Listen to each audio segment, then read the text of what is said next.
Anyway, yeah, with Georgia, there's some like weird shit that they're doing with the elections committee, where they've put a bunch of Trump loyalists on, and they've changed some rules to where they can just like indefinitely suspend the results of certain precincts if they don't like the results, you know? And I just don't like, every accusation is just a confession when it comes to conservatives. Like every single person that says, "Oh, well, the Democrats are doing election interference and they're doing this and they're doing that."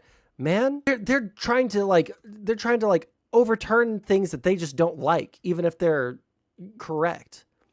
But we'll read this because I don't know like the full extent of anything. I've just heard things in passing about this. So, at his rally last Saturday night, Donald Trump praised three members of the Georgia State Election Board, calling them pit bulls fighting for honesty, transparency, and victory. Trump lavished praise and attention on these members of the obscure state agency by name. The odd exchange raised more than a few eyebrows. When I wrote about it earlier this week, I suggested that the least damning explanation was that the three who Trump mentioned from the stage, Janice Johnston, Rick Jefferez, and Janelle King, have refused to acknowledge that Joe Biden won Georgia in 2020. We now know that the real reason for Trump's support for the election officials was far more sinister. Late yesterday, the board approved a new rule that seeks to expand the role and authority of county boards of election in the certification process. This new rule redefines the certification process to include reasonable inquiry into whether the results were complete and accurate. The vote to adopt this new rule was 3-2, with the Trump-endorsed members commanding the majority. It seems that Trump was prescient when he said these three members would fight for his victory.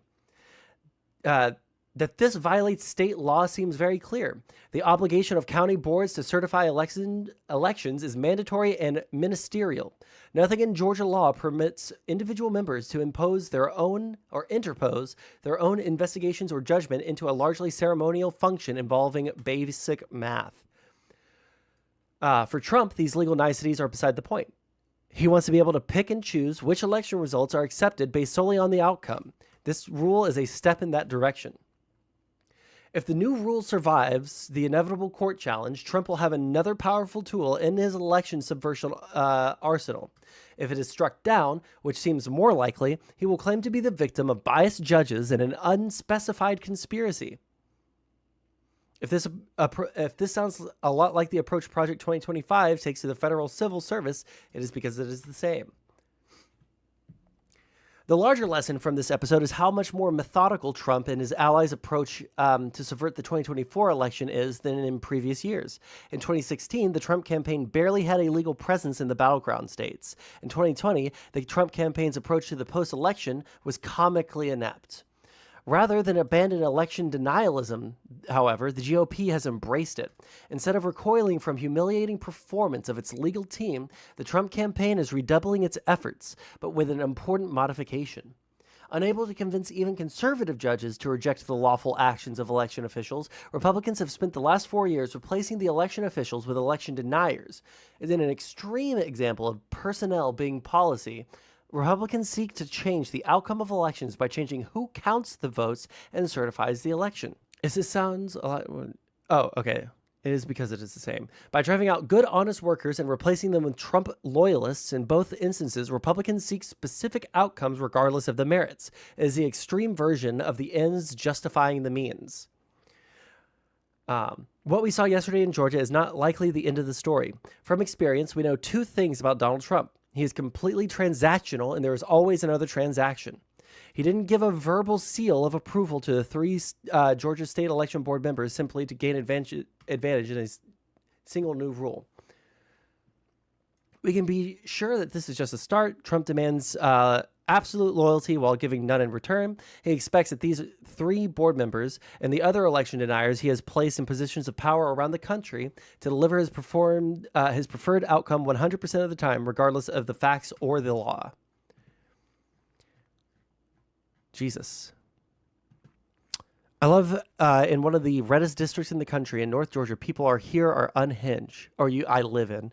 Um, we have a giant billboard of the Trump fist bump photo after the Trump supporter tried to assassinate him going into our town. It's on a giant billboard. It's yeah. Listen, I grew up in like deep South rural Arkansas. That's where I was born, right? And like whenever I go to visit my family there, all along the way, all along the highway, you see weird Trump billboards with Bible verses.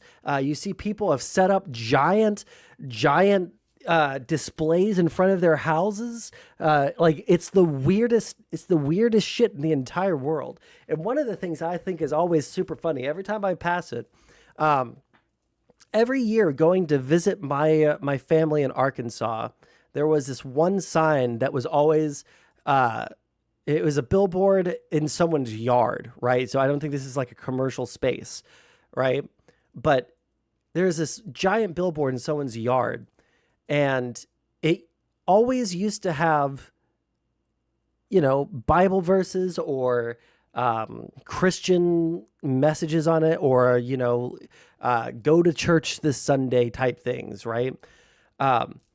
Ever since, I want to say like 2018, they've replaced all of the Christian stuff with Donald Trump stuff. It's just the irony of every time I like to point out, like, the MAGA movement seems to be more of like a civic religion than it does to be like a political movement. And then people do stuff like that, and you try and call them out for like the hypocrisy, right? Of the like, oh, we're all God loving, God fearing people. We're very Christian. We go to church every Sunday. But then like, you're going to replace this like religious symbol that you have erected in your front yard with the leader of the country.